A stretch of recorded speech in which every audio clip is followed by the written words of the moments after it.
Phone tapping కేసులో ఏదో ఉంది అనేటువంటి ఒక అంటే చూడండి క్రైమ్ సినిమా సీరియల్ లెక్క నడుపుతా ఉన్నారు. 2 ఏళ్ల నుంచి డ్రామాలు ఆడుతున్నావు. ఆల్రెడీ నువ్వు గతంలో నా మీద ఫోన్ ట్యాపింగ్ కేసు పెడితే హైకోర్టు కొట్టేసింది, సుప్రీంకోర్టు కూడా కొట్టేసింది. నీ చెంప చెల్లుమనే విధంగా తీర్పు ఇచ్చింది.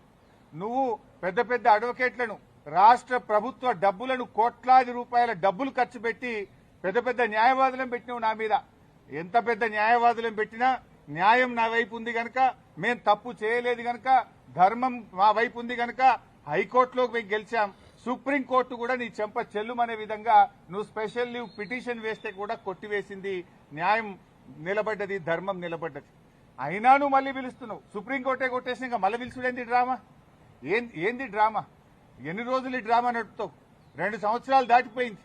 అంటే ఒక కంటిన్యూస్ గా ప్రజల్ని ఎంగేజ్ చేయాలని, మీడియాను డైవర్షన్ చేయాలని, ప్రజల అటెన్షన్ డైవర్షన్ చేయాలని నువ్వు ఎంత డైవర్షన్ చేసినా నేను ఎడవం.